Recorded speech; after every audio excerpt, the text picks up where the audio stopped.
Ano 1433. Contiene trastornos del conducto anal, alteraciones del suelo de la pelvis, trastornos anales benignos comunes, trastornos anales benignos menos comunes, trastornos neoplásicos. Trastornos del conducto anal. El conducto anal puede constituir el asiento de lesiones raras, sin embargo la mayoría de las lesiones de esta región es frecuente y benigna, aunque a veces incapacita y dificulte la calidad de vida cotidiana del paciente. Es más, a menudo estos trastornos se diagnostican o tratan erróneamente con consecuencias potencialmente desastrosas. El mayor conocimiento de la anatomía funcional de esta parte del tubo digestivo, así como los cambios recientes en las nociones sobre fisiología y el suelo de la pelvis deberían facilitar el diagnóstico y el tratamiento de estas lesiones y propiciar una evolución más favorable. Anatomía. El conducto anal, que se extiende unos 4 centímetros desde el anillo no rectal hasta la piel vellosa de los márgenes anales, representa la parte distal del tubo digestivo. Su revestimiento, al igual que su musculatura, posee rasgos esenciales que, en combinación con las estructuras del suelo de la pelvis, contribuyen notablemente a regular la defecación y la continencia. Sus límites comprenden el coxis en la cara posterior, la fosa isquiorrectal y su contenido a ambos lados y por delante, el cuerpo perineal y la vagina femeninas o la uretra masculina. Revestimiento del conducto anal. El epitelio que tapiza el conducto anal se diferencia en los distintos planos. La línea pectínea o dentada, de aspecto característicamente aserrado, compuesta por válvulas anales, delimita anatómicamente la mucosa craneal plegada de la mucosa anodérmica caudal lisa. La mucosa proximal se encuentra fruncida en una serie de 12 a 14 columnas de Morgagni, en las correspondientes criptas entre los pliegues. En estas criptas se abre un número variable de glándulas anales que atraviesan la submucosa para entrar en el esfínter interno y terminar en el plano interesfinteriano. Por eso la infección de estas estructuras criptoglandulares puede ocasionar fístulas que pueden comunicarse en la región pectínea. La mucosa del conducto anal superior, como la del recto, es rosada y está revestida de un epitelio cilíndrico, mientras que la distal a la línea pectínea tiene un aspecto más pálido y está tapizada por un epitelio escamoso desprovisto de pelo y glándulas. Sin embargo, la transición entre los dos tipos de epitelio no resulta brusca y la mucosa de la así llamada zona de transición, ubicada inmediatamente por encima de la línea pectínea, se compone de capas de células cuboidales interrumpidas por lenguas de epitelio cilíndrico de color púrpura. Las diferencias entre la túnica mucosa cilíndrica rectal y el revestimiento escamoso anal revisten algunas implicaciones clínicas de interés. De esta manera, las enfermedades que afectan a la mucosa rectal, la colitis ulcerosa, se pueden extender dentro de la zona de transición, pero no distal a la línea pectínea. Los cánceres proximales a la línea pectínea suelen ser adenocarcinomas y los distales carcinomas epidermoides o cloacogénicos. El revestimiento de los márgenes anales adquiere las características de la piel normal con sus glándulas apócrinas. Aquí es donde ocurren las complicaciones infecciosas de las glándulas apócrinas, como hidradenitis supurada. Además, esta separación también delimita las diferencias en la percepción sensorial, que modifica los abordajes quirúrgicos de las lesiones anorrectales. Las hemorroides internas se pueden tratar, por ejemplo, mediante ligadura con banda elástica sin necesidad de anestesia local.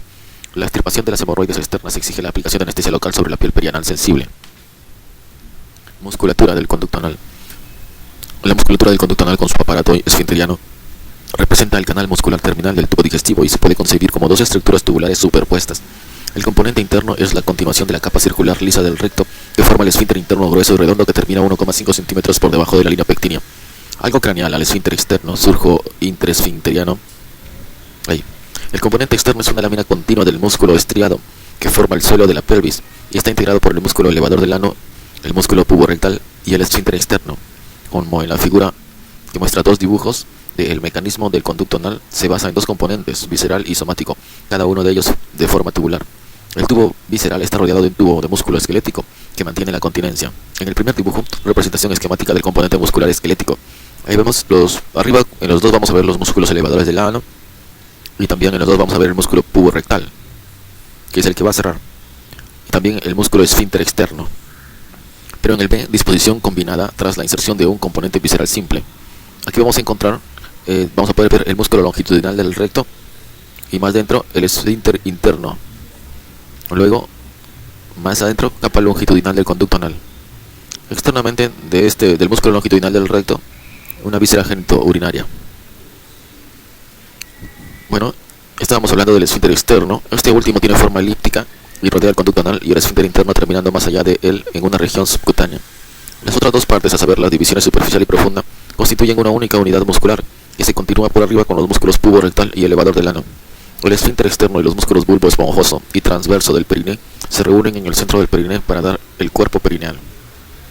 La forma infundibular del elevador del ano, músculo par, configura la mayor parte del suelo pélvico y sus cifras se decusan medialmente. Las del lado contralateral se fusionan con el cuerpo perineal en torno a la próstata o vagina. El esfínter interno, inervado por el sistema nervioso vegetativo, no depende del control voluntario, mientras que el externo, inervado por un ramo rectal inferior del nervio pudendo interno y por un ramo perineal del cuarto nervio sacro, se halla sujeto a control voluntario. Fisiología. La fisiología del conducto anal y del suelo de la pelvis es compleja, si bien nuestros conocimientos han mejorado con la llegada de medios más sofisticados para examinar sus funciones. como la manometría, la defecografía, las pruebas de evacuabilidad y la electromiografía. La función principal del conducto anal es la regulación de la defecación y mantener la continencia. La capacidad para controlar la defecación depende de las funciones coordinadas de las actividades sensorial y muscular del ano, la distensibilidad, el tono y la evacuabilidad del recto. Las actividades musculares del suelo pélvico, la consistencia, el volumen y el momento elegido para los movimientos fecales del colon. La alteración de cualquiera de estas funciones críticas puede determinar una incontinencia fecal. Como vemos en la tabla, las causas habituales de incontinencia fecal, que pueden ser tres. Aquí muestra las tres categorías, su mecanismo y las causas. La primera, funcional. Puede ser fecaloma, dilatación del esfínter anal interno. Causa disinergia del suelo pélvico, o sea, dificultad para la relajación esfinteriana durante la defecación. Efecto secundario farmacológico, idiopática, lesión medular. Otra funcional, diarrea, tránsito rápido o gran volumen. Causa, síndrome del intestino irritable, causas infecciosas y metabólicas de diarrea. Otra funcional, cognitivo-psicológico, indiferencia social, como causas de demencia, psicosis, ensuciamiento deseado. Otra categoría, la segunda, debilidad esfinteriana, lesión del músculo esfinteriano, traumatismo obstétrico, accidente de tráfico, traumatismo por cuerpos extraños, o lesión del nervio pudendo, por traumatismo obstétrico, neuropatía periférica diabética, esclerosis múltiple idiopática, o lesión del sistema nervioso central, como espina bífida, traumatismo medular, accidente cerebrovascular, esclerosis múltiple, o pérdida sensorial, lesión del nervio eferente, incapacidad para detectar el llenado rectal, por neuropatía diabética, lesión medular, esclerosis múltiple. El conducto anal con una longitud media de 4 centímetros se alarga con la expresión del esfínter externo y se acorta con la prensa abdominal. La presión en reposo o tono, que depende fundamentalmente del esfínter interno, alcanza una media de 90 centímetros de H2O y es más baja entre las mujeres y los pacientes mayores que entre los varones y pacientes más jóvenes. Esta zona de alta presión incrementa la resistencia al paso de las heces. La presión retentiva, generada por la contracción del esfínter anal externo y el músculo puborectal, exceden más del doble a la presión en reposo del conducto interanal. Este aumento al máximo dura como mucho 1 minuto y por eso la presión retentiva solo sirve para evitar el escape cuando el contenido rectal asoma por el conducto anal proximal en un momento inadecuado. El mecanismo principal de la continencia reside en la diferencia de presión entre el recto, 6 centímetros de H2O, y el conducto anal, 90 centímetros de H2O. La tracción anterior del músculo puborectal que rodea el recto por el anillo neorectal y contribuye a la continencia fecal dibuja el ángulo anorectal. Este ángulo actúa a modo de válvula de Charnella o cumple una función de tipo esfinteriano. Las maniobras que agudizan el ángulo aumentan la continencia y las que lo enderezan favorecen la defecación. La sensibilidad anorectal permite discriminar las características del contenido intestinal, como gas, líquido o sólido, así como percibir la necesidad de evacuar dicho contenido a través de receptores sensoriales localizados en la pared muscular del recto o en la musculatura del suelo pélvico. El hecho de que esta sensibilidad persista después de la proctectomía y anastomosis ileoanal indica que estos receptores se sitúan en el suelo de la pelvis.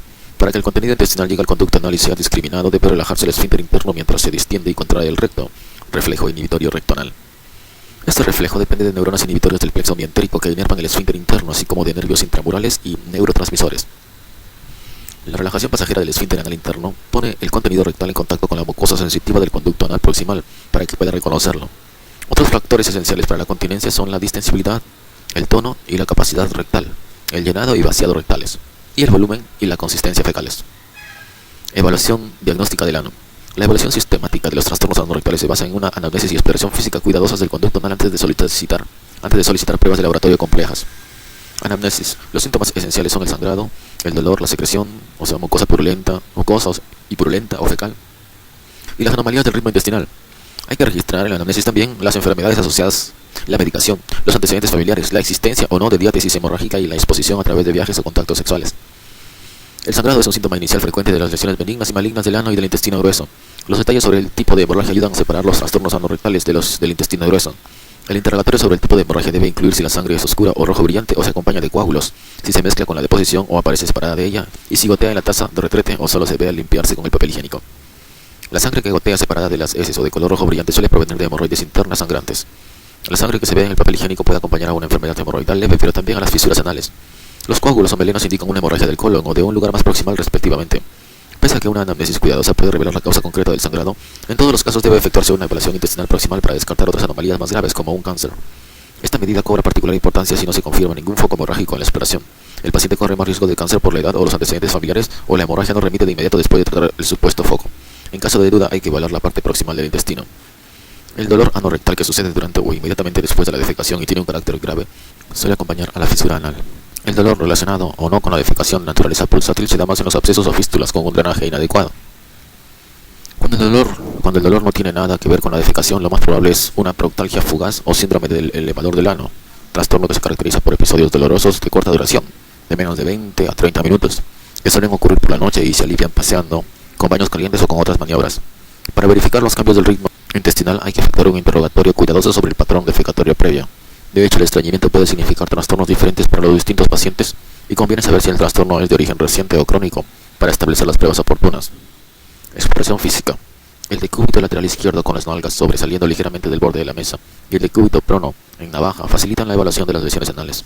Antes de cualquier otra exploración se requiere una inspección con una buena luz. Los papilomas cutáneos, las escoriaciones, las cicatrices o los cambios en el color o el aspecto de la piel perianal son fáciles de reconocer. Un ano dilatado puede indicar incontinencia y probablemente prolapso. La inspección durante la prensa abdominal ayuda a determinar la presencia de prolapso hemorroidal o rectal entre las mujeres multíparas. La protrusión anal puede reflejar un síndrome de descenso perineal. El tacto rectal cuidadoso y sistemático con un dedo índice bien lubricado e introducido gradualmente en el conducto anal ayuda a reconocer cualquier masa, induración o estenosis, así como a medir el tono en reposo y la fuerza de la presión retentiva del esfínter anal. Si se trata de un varón, se palpará la próstata y si una mujer se empujará hacia adelante la pared posterior de la vagina para detectar los rectoxeles. Una vez terminada la evaluación preliminar, los proctosigmoidoscopía tras preparación con un enema permite una visualización satisfactoria de la zona anorrectal. Los primeros signos de inflamación de la mucosa son la pérdida del patrón vascular con eritema, granularidad, friabilidad o incluso ulceraciones. Las lesiones macroscópicas del tipo de los pólipos o carcinoma se ven muy bien. Hay que tomar con el permiso del paciente una muestra de biopsia de cualquier zona o masa sospechosa para poder establecer un diagnóstico histopatológico preciso. Al retirar el instrumento se examinará la zona anorrectal por si hubiera prolapso de la mucosa, hemorroides, fisuras, pólipos, etc. El anoscopio se puede utilizar asimismo con idéntico fin. Mejora el estudio de las lesiones confinadas al ano. Otras pruebas son el enema opaco, la sigmoidoscopía o colonoscopía flexible y el análisis fecal, sobre todo si se sospecha una diarrea infecciosa o una enfermedad de transmisión sexual, ETS.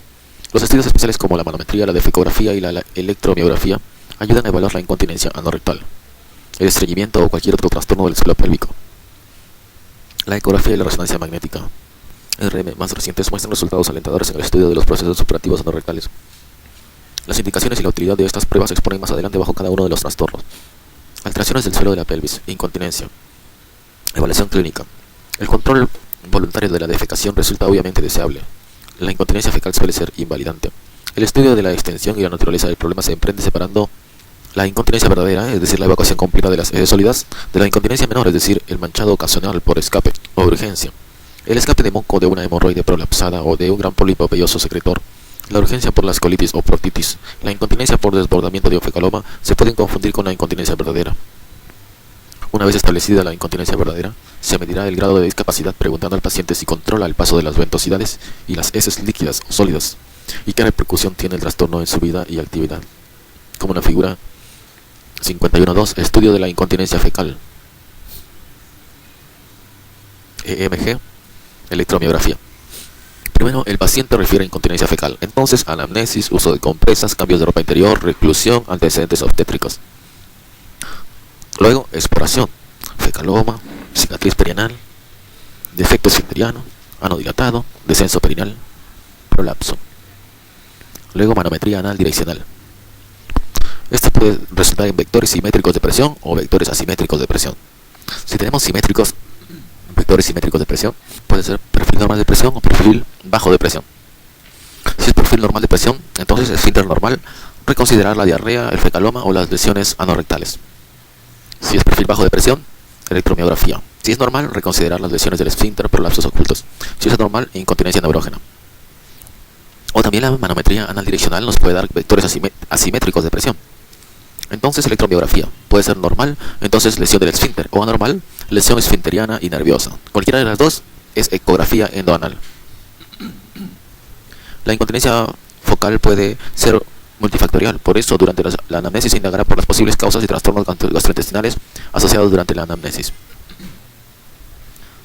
Los defectos esfinterianos pueden obedecer al traumatismo causado por intervenciones quirúrgicas previas sobre hemorroides, fisuras o fístulas, la dilatación forzada del conducto anal, lesiones de preempalamiento o traumatismos obstétricos de naturaleza directa por un desgarro o rotura de la herida de episiotomía o directos por estiramiento del nervio pudendo durante el parto, que puede ocurrir varios decenios después.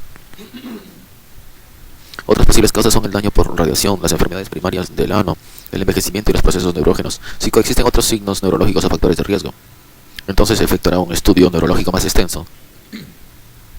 Los trastornos gastrointestinales asociados como la diarrea pueden agravar los problemas de incontinencia. En la exploración física se confirmará si el tono en reposo y la presión retentiva son débiles o si hay un ano dilatado, o por último si existen cicatrices, defectos, deformidades o anomalías en ojo de cerradura. La exploración permite descartar asimismo el prolapso, las hemorroides u otras alteraciones anorrectales asociadas o favorecedoras de la incontinencia. En la endoscopía se excluyen los diagnósticos de proctitis, fecaloma, pólipos rectales y colitis quísticas profunda. Las pruebas complementarias se pueden restringir a un número reducido según la magnitud de los signos detectados en la exploración. La manometría anal confirma el grado de alteración de los esfínteres interno y externo a través de las presiones en reposo y retentiva respectivamente. La manometría también reconoce la asimetría que hace pensar en defectos anatómicos susceptibles de reparación. Se ha recomendado la ecografía endoanal con el objeto de detectar defectos ocultos y en algunos centros experimentados se considera más precisa que los métodos de evaluación clínico o convencionales. En último lugar, se puede utilizar la electromiografía del suelo pélvico para separar la incontinencia de origen anatómico de la neurógena. El análisis de la latencia motora terminal del nervio pudendo puede predecir el éxito en la reparación. Tratamiento médico. Se puede aplicar un tratamiento conservador, con medicamentos que retrasen el tránsito o aumenten la consistencia fecal o aumente dieta y ejercicios del esfínter, aunque en general los resultados de estas medidas son frustrantes, salvo para los casos de incontinencia leve. El adiestramiento para reforzar la musculatura anal y mejorar la sensibilidad anorrectal a través de la biorretroalimentación se ha utilizado mucho, sobre todo en casos de debilidad generalizada, en los que no se advierten defectos anatómicos reparables. Se han descrito tasas de respuesta variables. De ordinario, 75% de los pacientes muestran un descenso moderado en la frecuencia de la incontinencia y la mitad logra una continencia completa. La biorretroalimentación también puede aplicarse antes o después de la reparación quirúrgica para mejorar los resultados. Otra modalidad conservadora reside en alcanzar la máxima regularidad posible en la defecación con la ayuda de supositorios o enemas diarios de agua corriente. Si el recto se vacía entre las deposiciones, se minimizan las deposiciones accidentales. Reparación quirúrgica. El número de opciones quirúrgicas para corregir la incontinencia fecal se está expandiendo desde la reparación directa del esfínter hasta la implantación de esfínteres artificiales o la derivación mediante colostomía. Si existe un defecto anatómico concreto, el abordaje quirúrgico consiste en la mayoría de los casos en una esfinteroplastía de superposición directa, en la que se disecan, reaproximan y suturan los extremos musculares separados, como en la figura esfinteroplastía con superposición. Hay tres figuras. A. Se practica una incisión curvilínea a mitad del camino entre el ano y el introito, que se limita posterolateralmente para no dañar el nervio pudendo. Se disecan los extremos del esfínter externo, se estirpa la cicatriz si es extensa, y se reaproximan los extremos musculares aplicando una técnica de sutura con superposición. Además se reaproximan los músculos elevadores del ano. B. La tensión se evalúa a través de un tacto rectal. C. Los bordes de la herida se cierran sobre tubos de drenaje, a veces con una configuración en Y para alargar el cuerpo perineal. La derivación fecal no suele requerirse en estos casos salvo en circunstancias extraordinarias. La esfinteroplastía con superposición se acompaña de tasas reducidas de morbilidad y mortalidad y de una respuesta razonable, pues el 55 al 68% de los pacientes obtienen resultados buenos o excelentes. Si bien la reparación directa de los defectos anteriores del esfínter causados por lesiones obstétricas restablece probablemente la continencia fecal del 59% de los pacientes. Cuando no existe un defecto anatómico, algunos expertos aconsejan la reparación post-anal. Como en los centros especializados se han descrito tasas de continencia con la reparación post-anal muy reducidas, incluso del 35%, su utilidad general en la corrección de la incontinencia es más bien limitada. El cerclaje anal, por ejemplo, con el alambre de Thiers u otro material protésico, se desaconseja como estrategia definitiva y ha sido prácticamente sustituido por los esfínteres artificiales implantables o la aplicación de esfínteres musculares neoanales, o bien la estimulación de los nervios sacros. Los resultados iniciales de estas modalidades son alentadores. En raras ocasiones el paciente se encuentra tan invalidado por una incontinencia refractaria al tratamiento médico y quirúrgico que acaba aceptando una colostomía terminal. Seguimos con ano, página 1437, Savistone. Parte 2. Prolapso rectal. Patología y manifestaciones clínicas. El prolapso del recto, por silencio, es un problema poco común de etiología oscura que se caracteriza por la eversión de todas las capas de la pared rectal a través del ano. Se ignora la causa exacta por más que el trastorno predomine aparentemente en el sexo femenino entre las personas con una prensa abdominal exagerada o entre aquellos con trastornos mentales crónicos.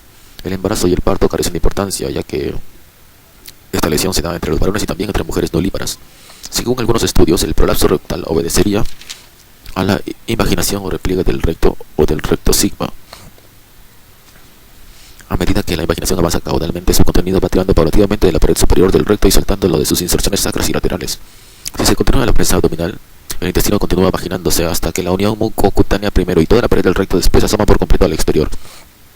Esta versión progresiva explicaría por qué algunos pacientes presentan un prolapso oculto y por qué se puede elongar el mesenterio sigmoideo, hundir el fondo del saco y debilitar paulatinamente la musculatura del suelo pélvico. Se ha implicado a estos mecanismos como generadores del prolapso, pero lo más probable es que sean la consecuencia de un proceso largo de prolapso gradual del recto. Los síntomas del prolapso inicial pueden resultar ambiguos y consisten en molestias o una sensación de evacuación incompleta durante la defecación. Habitualmente se recogen antecedentes prolongados de estreñimiento y prensa abdominal excesiva. Cuando el prolapso es completo, se advierte la producción del recto a modo de masa durante y después de la defecación. A veces los únicos síntomas de los pacientes con un prolapso oculto consisten en una sensación de presión y de evacuación incompleta. Evaluación preoperatoria. La evaluación preoperatoria del paciente debe enfocarse a conocer la extensión del prolapso, el estado general de salud del paciente, la presencia de trastornos intestinales asociados como estreñimiento y complicaciones como puede ser la incontinencia. Todos estos factores influyen en una estrategia quirúrgica. En la anamnesis aproximadamente la mitad de los pacientes refiere estreñimiento y la mayor parte de ellos tiene incontinencia fecal. Cuando se observa la prensa abdominal en la silla con el urinal, se puede verificar la presencia y el grado de prolapso. Un prolapso completo denota la protrusión de todas las capas rectales con anillos concéntricos, como la figura prolapso rectal completo. La pared rectal evertida aparece como masa tubular compuesta por varios pliegues concéntricos de mucosa. Los procedimientos perinales están especialmente indicados para los ancianos debilitados o aquellos con trastornos asociados de alto riesgo o esperanzas de vida limitadas. En principio, la resección y la fijación a través de la laparotomía o laparoscopía se prefiere para los pacientes jóvenes, fundamentalmente con estreñimiento o signos de trastornos defecatorios. El estudio completo del tramo bajo del tubo digestivo se realizará según convenga. En la endoscopía puede observarse un enrojecimiento de la mucosa rectal anterior o una úlcera rectal solitaria a 6 a 8 centímetros en la cara anterior. Se pueden solicitar otras pruebas complementarias de utilidad limitada. La manometría documenta la presencia del daño esfinteriano, pero no predice la recuperación. Una latencia motora terminal anómala del nervio pudendo predice un alto riesgo de incontinencia en el postoperatorio, pero casi nunca modifica el tratamiento. La defecografía puede revelar el grado del prolapso y los estudios de tránsito. El estreñimiento. Como los pacientes con una prolongación significativa del tiempo de tránsito pueden responder mejor a una resección extensa del colon, esta se puede plantear en determinados casos de estreñimiento. Corrección quirúrgica. Para la corrección quirúrgica del prolapso rectal se siguen dos abordajes generales: el perineal, que abarca las técnicas de Delorme y Altemeyer, y el abdominal, que comprende, pero no se limita solo a la resección anterior, más rectopexia y fijación con malla o sin ella. El abordaje perineal resulta menos agotador para el paciente, pero tiene una tasa más alta de recidivas. Por eso se prefiere para los pacientes con un riesgo quirúrgico alto y esperanza limitada de vida.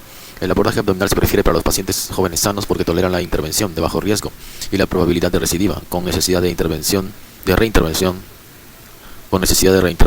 es menor. Técnicas perineales. La técnica de Delorme consiste en esencia en una prostectomía mucosa con pliegue muscular, como la figura representación esquemática de la reparación de Delorme del prolapso rectal completo. La prostectomía de la mucosa se sigue de repliegue muscular, con anastomosis del extremo próxima de la zona resecada de la mucosa con la porción distal de la mucosa, en la zona inmediatamente próxima a la línea pectínea. En principio se prefiere para los pacientes con un prolapso de hasta 3 a 4 centímetros, aun cuando el tubo resecado de mucosa puede extenderse hasta 15 centímetros. La técnica de Delorme comporta tasas reducidas de mortalidad y de morbilidad, aproximadamente 1 al 14% respectivamente, incluso entre los ancianos debilitados.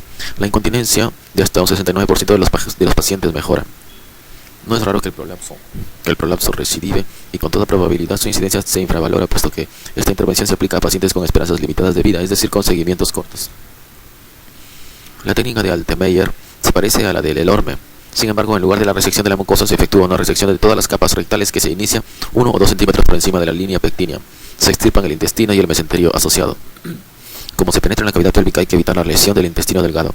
Después de completar la resección se efectúa una anastomosis de todas las capas.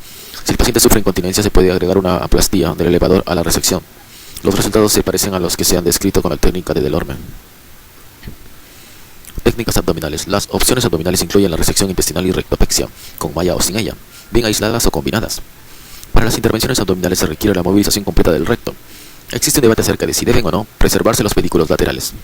La preservación de los pedículos se asocia supuestamente a resultados funcionales mejores, pero también a un mayor riesgo de recidivas. Aunque se movilice todo el recto hasta el plano de los elevadores, si se procede a la resección y anastomosis, estas deben efectuarse por un plano rectal alto y no bajo, básicamente con una resección anterior. De este modo se minimiza el riesgo de complicaciones anastomóticas. La rectopexia se practica afianzando el recto a los tejidos presacros. La resección más rectopexia se asocian con tasas de recidivas bajas, del 0 al 9%, y se pueden efectuar de manera segura. Las tasas de morbilidad y mortalidad se corresponden con las de cualquier resección del intestino grueso. Hasta la mitad de los pacientes experimenta una mejora del estreñimiento y la mayor parte de ellos obtiene un alivio de la incontinencia. La rectopexia sola con fijación de malla es una técnica perfectamente descrita que se prefiere en algunos centros. Con esta técnica se evitan los riesgos de la resección y de la anastomosis, y las tasas de recidivas normalmente son bajas. Sin embargo, pueden aparecer complicaciones debido a la presencia de cuerpos extraños y con frecuencia se agravan los síntomas del estreñimiento. Las intervenciones abdominales se pueden efectuar a través de una laparotomía convencional o con técnicas de laparoscopía. Los resultados indican que la recuperación postoperatoria suele ser más rápida después de la resección laparoscópica con rectopexia. Además, las tasas de morbilidad, mortalidad, recidiva y mejoría funcional son idénticas con las técnicas laparoscópicas y abiertas. Incontinencia y biorretroalimentación. Como la incontinencia derivada del estreñimiento crónico puede causar o no una lesión permanente del nervio pudendo, muchos pacientes notan una mejoría de la continencia tras la reparación del prolapso. No se conoce bien la utilidad de la biorretroalimentación para el tratamiento de la incontinencia postoperatoria persistente ni para prevenir el prolapso recidivante entre los pacientes con una clara disfunción del suelo pélvico o con tendencia a realizar esfuerzos excesivos. El hecho de que alivie el problema de algunos pacientes y su carácter incruento animan a utilizarla en casos especiales. Rectocele. Evaluación clínica. Los pacientes con un rectocele presentan un abultamiento o prolapso de la parte rectal anterior en la vagina. Los síntomas imputables al rectocele son el abultamiento vaginal, la imposibilidad de vaciamiento completo durante la defecación y la necesidad, en la mayoría de los casos, de evacuación digital a través de la vagina o del recto o del perine. La causa del rectocele todavía se ignora y probablemente sea multifactorial, porque se acompaña de una constelación de trastornos del suelo pélvico, como estreñimiento, contracción muscular paradójica o neuropatías o trastornos anatómicos de origen obstétrico. El rectocele puede coexistir con otros trastornos defecatorios como un estreñimiento de tránsito lento o disfunción del suelo pélvico, incluido el prolapso y los órganos pélvicos, si concurren factores como la edad, la paridad, la obesidad, el estreñimiento, la cirugía pélvica o algunas enfermedades pulmonares y médicas. Hay que corregir los trastornos asociados para que desaparezcan todos los síntomas. La exploración clínica rigurosa revelará el tamaño del defecto cuando el prolapso rectal se extienda a la vagina. La defecografía, que proporciona información dinámica sobre el vaciado rectal, es la única prueba diagnóstica específica del rectocele. Probablemente sea la prueba más útil para entender la importancia del rectocele en el proceso de la defecación, aun cuando no exista una correlación exacta entre el resultado de una sola prueba y el de la cirugía. Se pueden solicitar nuevas evaluaciones y pruebas colorectales según convenga para descartar otros síntomas o enfermedades asociadas. Tratamiento. La optimización de la función intestinal a través de una alimentación correcta, suplementos de fibra y hábitos intestinales saludables resulta en todos los casos adecuada como tratamiento complementario. Los tratamientos médicos, en concreto la biorretroalimentación, tienen un éxito bastante limitado y solo proporcionan un alivio parcial a la mayoría de los pacientes y un alivio importante a una minoría de ellos. Tratamiento quirúrgico. La corrección quirúrgica se planteará en caso de rectocele si mide más de 2 centímetros y el paciente debe ayudarse con los dedos para defecar. Aunque los ginecólogos suelen recurrir a la reparación transvaginal, el defecto entre la vagina y el recto se puede corregir mediante abordaje transperineal, con malla o sin ella y con una plastilla de elevador, o a través de una reparación transanal con un colgajo de la mucosa anal y una técnica de plegamientos en malla. La reparación debe extenderse de 7 a 10 centímetros por encima del conducto anal. Cabe prever una mejoría sintomática del 73 al 79% de los pacientes correctamente elegidos. Los mejores resultados se alcanzan con el abordaje transperineal entre los pacientes con un rectocele pequeño que precisan evacuación digital y no presentan manifestaciones de anismo. Trastornos anales benignos comunes, hemorroides. Manifestaciones clínicas y evaluación diagnóstica. El conducto anal contiene cojinetes muy vascularizados y especializados que configuran masas concretas de submucosa densa con vasos sanguíneos, músculo liso y tejido elástico y conjuntivo. Se localizan en los cuadrantes lateral izquierdo, anterior derecho y posterior derecho del conducto y contribuyen a la continencia anal. El término de hemorroides debe restringirse a las situaciones clínicas en las que estas almohadillas resultan anómalas y produzcan síntomas. Se ignora la causa de las hemorroides. Quizás la causa obedezca simplemente al deslizamiento inferior de los cojinetes anales con motivo de la gravedad, la prensa abdominal y la irregularidad en el hábito intestinal. Las hemorroides se pueden considerar externas o internas. El diagnóstico se basa en la anamnesis, la exploración física y la endoscopía. Las hemorroides externas están tapizadas de tejido anodérmico y se encuentran distales a la línea pectínea. Se pueden hinchar causando molestias y dificultando la higiene, pero solo producen un dolor intenso si verdaderamente se trombosan. Las hemorroides internas ocasionan un sangrado de color rojo brillante indoloro o prolapso asociado con la defecación. Las hemorroides internas se clasifican según el grado de prolapso que influye en las opciones de tratamiento, como en la tabla 51.2. Hemorroides internas. Clasificación y tratamiento. Grado, síntomas y signos, tratamiento. Tenemos 4 grados. Primer grado, sangrado, ausencia de prolapso, modificaciones alimentarias. Segundo grado, prolapso con reducción espontánea, ligadura con banda elástica. O sangrado, resume, coagulación, modificaciones alimentarias. Tercer grado, prolapso con necesidad de reducción digital, hemorroidectomía quirúrgica. Sangrado, resume, ligadura con banda elástica, modificaciones alimentarias. Cuarto grado, prolapso irreducible, hemorroidectomía quirúrgica. Estrangulación, hemorroidectomía urgente, modificaciones alimentarias. El paciente puede referir la salida de sangre en gotas o a chorro en la taza del retrete. El sangrado oculto crónico motivo de anemia sucede rara vez. Hay que descartar otras causas de anemia. Puede ocurrir un prolapso por debajo de la línea pectínea, sobre todo con la prensa abdominal, que determina el escape de moco y heces así como prurito. Las hemorroides no complicadas no suelen acompañarse de dolor, que, sin embargo, es más frecuente con las fisuras, abscesos o trombosis hemorroidales externas. La exploración física debe incluir una inspección durante la prensa abdominal, preferiblemente en una silla con un urinal. el tacto rectal y la anoscopía. Como en la figura 51.6, tenemos 5 imágenes. La primera A, hemorroide externa trombosada. B, hemorroide interna de primer grado vista con el anoscopio. C, hemorroide interna de segundo grado prolapsada con necesidad de reducción manual. D, hemorroide interna de tercer grado prolapsada con necesidad de reducción manual. Esa es la D. Y la E, hemorroide interna de cuarto grado estrangulada y hemorroide externa trombosada. El tacto rectal facilita la palpación de las hemorroides internas y externas y una evaluación del tono del conducto anal, aparte de la exclusión de otras lesiones, en particular neoplasias rectales bajas o del conducto anal. Como los pacientes adscriben casi todos los síntomas anorrectales o las anorrectales a las hemorroides, hay que plantearse y descartar otras enfermedades anorrectales. La anoscopía representa la exploración definitiva, pero se le sumará siempre una proctosigmoidoscopía flexible para excluir una inflamación o neoplasias proximales. Se agregará una colonoscopía o un enema opaco si la enfermedad hemorroidal no despierta la atención, la anamnesis resulta poco característica, o el paciente tiene más de 40 años, o hay factores de riesgo para el cáncer de colon, como los antecedentes familiares. El tratamiento se reparte en dos grandes categorías según la enfermedad: conservador y hemorroidectomía. Tratamiento conservador. Los síntomas hemorroidales de muchos pacientes pueden mejorar o aliviarse con medidas sencillas como una mejor higiene local, la evitación de la prensa exagerada y cambios saludables de la alimentación suplementados con una medicación para mantener las heces blandas, formadas y regulares, como la tabla 51.2 que ya hemos leído. Hoy se dispone de multitud de suplementos de fibras que no necesitan receta. Los síntomas de la hemorragia, no así los del prolapso, disminuyen significativamente a lo largo de los 30 a 45 días con un uso suplementario de fibra. Los supositorios y los bálsamos anales que se adquieren sin receta jamás han sido objeto de ensayo de eficacia a pesar de su popularidad. Aun cuando todos los pacientes necesiten consejos sobre la dieta y las fibras, aquellas con un prolapso y hemorroides internas y externas mejoran con intervenciones adicionales. Si no se encuentran hemorroides externas sintomáticas, las hemorroides internas de segundo grado y algunas de tercero se pueden tratar en la consulta con intervenciones de fijación de la mucosa. A pesar del uso de la escleroterapia, la coagulación con infrarrojos, la sonda calorífica y la electrocoagulación bipolar, la técnica más sencilla, eficaz y difundida en la consulta es la ligadura con una banda elástica. Esta se puede aplicar sin sedación a través del anoscopio con un dispositivo de ligadura, como en la figura. La banda se empuja hasta el extremo del instrumento ligador empleando una pieza de inserción crónica, como vemos en los recuadros. La hemorroide se identifica en un plano proximal a la línea pectínea. Se examina la sensibilidad de la zona antes de la ligadura con banda. Al ocluir el puerto de aspiración del instrumento de ligadura, se introduce la hemorroide en el extremo abierto del mismo y en ese momento se aprieta el gatillo. La hemorroide ligada suele desprenderse en una semana. En principio debe ligarse solo un sitio cada vez. Como se han descrito casos de sepsis perineal intensa e incluso muertes después de la ligadura con banda elástica, hay que indicar al paciente que regrese al servicio de urgencias si aparece un dolor tardío o exagerado, no puede evacuar o tiene fiebre. Los síntomas del 79% de los pacientes se alivian con una o más aplicaciones. Dado el riesgo de hemorragia y de sepsis, conviene que los pacientes se abstengan de tomar antiagregantes plaquetarios o anticoagulantes y que se administre una profilaxis contra la endocarditis bacteriana aguda a los pacientes con riesgo. La ligadura con banda elástica se evitará entre los pacientes inmunodeprimidos. Tratamiento quirúrgico. La hemorroidectomía constituye la forma óptima para curar la enfermedad hemorroidal y debe plantearse cuando el paciente no responda satisfactoriamente a las tentativas conservadoras reiteradas, en casos de hemorroides con un prolapso intenso que requieran reducción manual, cuando los hemorroides se compliquen con estrangulación u otras lesiones del tipo de ulceración, fisuras o fístulas, o cuando se asocian con hemorroides externas sintomáticas o grandes papilomas anales. La anestesia dependerá de las preferencias del paciente, su constitución y su situación clínica. En general se puede proceder a la anestesia local o regional con una sedación suave.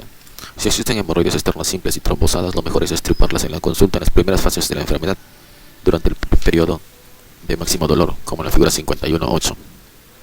Extirpación de una hemorroide externa trombosada. Se infiltra la zona con un anestésico local y se procede a una extirpación nítida de la hemorroide trombosada. La herida se deja abierta. Para extirpar las hemorroides internas o externas complejas se puede efectuar una hemorroidectomía abierta o cerrada de forma ambulatoria. La hemorroidectomía cerrada permite la extirpación simultánea de las hemorroides internas y externas, como en la figura 51.9. Hemorroidectomía cerrada. Primero A. Se procede a la extirpación fina de los tejidos hemorroidales, empezando justo más allá del componente externo y continuando en dirección proximal para terminar resecando el componente interno.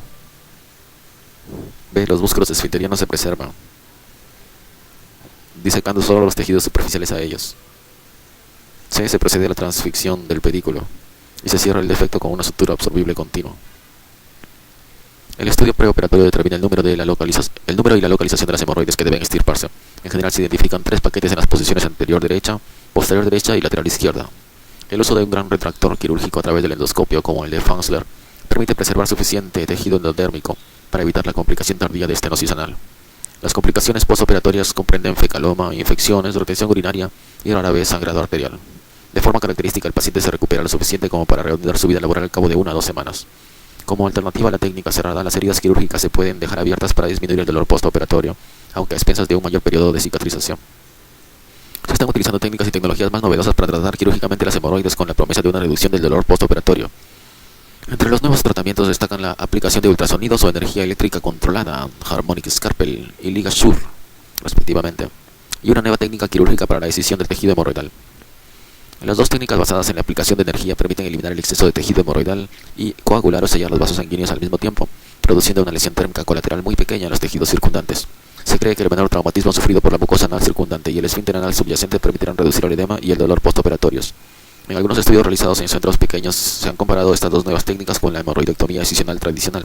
En todos estos estudios se ha observado una disminución del dolor postoperatorio y de la necesidad de analgésicos en los grupos de Harmonic Scalpel o LigaSure, en comparación con las técnicas tradicionales, habiéndose obtenido unos resultados similares a corto plazo. Longo ha descrito otra técnica quirúrgica para tratar las hemorroides prelapsadas y sangrantes. La técnica de Longo, conocida habitualmente como hemorroidectomía grapada o hemorroidopexia grapada, consiste en resecar un segmento circunferencial de la mucosa y la submucosa rectal inferior y anal superior, y reanostomosar después los extremos con una grapadora circular. Con esta técnica se retraen las almohadillas anales prolapsadas hacia sus posiciones anatómicas normales dentro del conducto anal. Además, se seccionan las ramas terminales de la arteria hemorroidal inferior, reduciendo de ese modo el flujo de sangre hacia las almohadillas. La principal ventaja fisiológica de esta intervención consiste en que deja intactos la piel perianal y el tejido del conducto anal muy inervados, reduciendo de ese modo el dolor que suele causar la hemorroidectomía excisional. Inicialmente, para la hemorroidectomía grapada se utilizaba una grapadora para anastomosis terminales, ATT, convencional de gran tamaño. Sin embargo, recientemente se ha empezado a utilizar en la práctica clínica una grapadora diseñada específicamente para esta intervención. La hemorroidopexia grapada se divide en 4 fases. 1. Reducir el tejido prolapsado. 2. Dilatar con cuidado el conducto anal para poder introducir el instrumento. 3. Aplicar una sutura de bolsa de tabaco, como la figura 51-10. Vemos dos figuras. A. Hemorroide de grado 4 antes de su reducción. B. Colocación del obturador de una grapadora. 4. Colocar y accionar la grapadora, como la figura 51-11. Grapadora con excisión circunferencial de la mucosa hemorroidal y del conducto anal. 5. Controlar cualquier hemorragia que se pueda producir por la línea de grapado. La consideración técnica más importante es, con diferencia, la correcta localización de la sutura en bolsa de tabaco. Dicha sutura debe quedar como mínimo 3 o 4 centímetros por encima de la línea pectinada. Si se queda demasiado baja, se puede resecar una parte de dicha línea, lo que podría causar un síndrome doloroso, intenso y prolongado o urgencia fecal persistente. Además, la sutura en bolsa de tabaco debe incorporar todo el perímetro de tejido superfluo. En caso contrario, se puede conseguir una incisión incompleta y predisponer a una recidiva del prolapso. Por último, conviene extremar las precauciones a la hora de aplicar la sutura en bolsa de tabaco en las mujeres para no atrapar anteriormente la vagina. Se han llevado a cabo varios estudios controlados y aleatorizados para comparar la hemorroidopexia grapada y la hemorroidectomía excisional convencional. La hemorroidopexia grapada provocó bastante menos dolor postoperatorio en general y menos dolor en la primera deposición, y permitió a los pacientes reanudar sus actividades normales. En ninguno de estos estudios se observaron diferencias en relación con una posible alteración de la continencia, que era uno de los problemas que podían surgir debido al tamaño de la grapadora. En 2013 se publicaron los resultados del seguimiento a largo plazo de los pacientes de uno de los estudios originales sobre la hemorroidopexia grapada. Después de un seguimiento mínimo de 33 meses, no se observaron diferencias significativas en la calidad de vida, la sintomatología y los resultados funcionales entre ambas técnicas.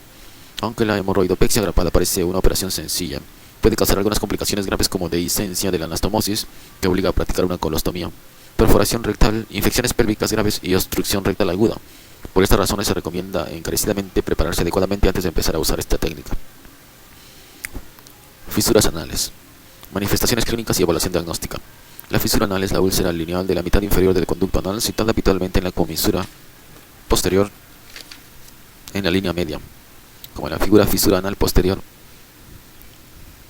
conocida a menudo erróneamente como fisura rectal. Esta lesión afecta únicamente el tejido anal y de ordinario se visualiza inspeccionando los márgenes anales con una separación suave de la hendidura glútea. La localización varía. La fisura en la línea media anterior es más común entre las mujeres, pese a que la mayoría de las fisuras femeninas y masculinas se sitúa en la línea media posterior. Los hallazgos característicos asociados comprenden una hemorroide de Brody o papiloma por fuera de una papila anal ensanchada por dentro. Las fisuras alejadas de estas dos localizaciones obligan a sospechar otras enfermedades, en particular la enfermedad de Crohn, hidradenitis supurada, o ETS. La fisura anal suele doler porque afecta al epitelio escamoso extraordinariamente sensible. La úlcera se distiende con la defecación, produciendo dolor y ligero sangrado.